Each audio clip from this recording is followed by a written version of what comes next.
भारत एक हिंदू राष्ट्र बन चुका है। 25 सितंबर की शुरुआत में जम्मू कश्मीर वक्फ बोर्ड ने रेनोवेशन के बाद एक मार्बल का प्लाक लगाया जिसमें इंडियन एम्बलम, अशोक स्तंभ और ऑफिशियल्स के नाम लिखे गए थे। लेकिन फ्राइडे की नमाज के बाद एक बड़ा शोर मचता है और वीडियोस में दिखाया जाता है लोग उस समय आकर इंडियन एम्बलम को तोड़ देते हैं। तो इसी सिलसिले में पुलिस ने एक तुरंत FIR दर्ज की और सीसीटीवी फुटेज देखकर 25 लोगों को डिटेन किया। जी हाँ, और ये पहला केस नहीं था जो ऐसा होता है। इससे पहले भी हमारे राष्ट्रीय ध्वज से अशोक चक्र को रिलीजियस सिंबल से रिप्लेस किया गया है। जी हाँ, लेकिन इसमें कोई कंप्लेंट नहीं होती है। लेकिन सबसे बड़ा सवाल है ये हुआ क्यों, उन्होंने तोड़ा क्यों? इसका जवाब काफी स्पष्ट और पारदर्शी था, धार्मिक संवेदनशीलता।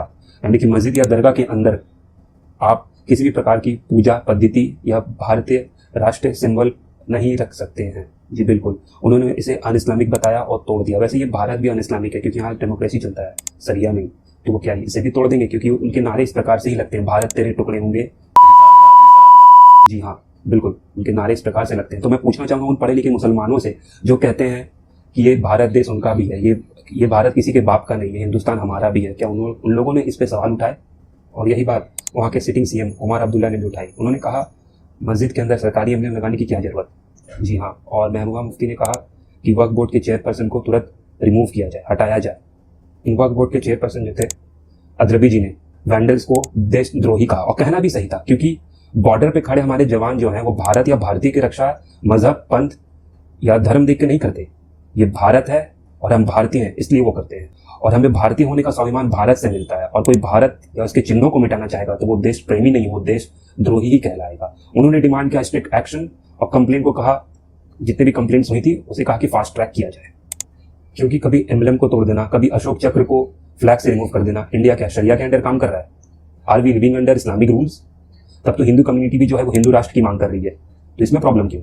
लेकिन नहीं, ये डेमोक्रेटिक कंट्री है, रूल सबको फॉलो करने पड़ेंगे, रूल सबके लिए एक है। Right to life, right to freedom, right to speech का मतलब ये नहीं कि हम डेमोक्रेसी की जो है बेसिक स्ट्रक्चर को ही तोड़ दें। जी हाँ, ये भारत है, यहाँ डेमोक्रेसी चलता है, तो डेमोक्रेसी के रूल के अंदर ही रहना पड़ेगा। इंडियन एम्बलम, अशोक स्तंभ, अशोक चक्र राष्ट्र का प्रतीक है, ये किसी पूजा या मूर्त का प्रतीक नहीं है।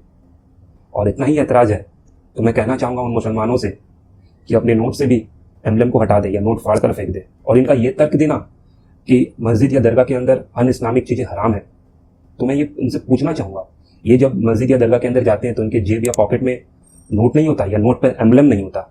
और अगर नोट पर एम्बलम ही नहीं होता तो वो भारत का नोट नहीं है, वो बांग्लादेश या पाकिस्तान का नोट है। और जो भारत के अंदर बांग्लादेश या पाकिस्तान की करेंसी, नोट या रूल्स चलाना चाहता है वो देश से वफादारी नहीं, देश से गद्दारी करता है। जय हिंद, जय भारत।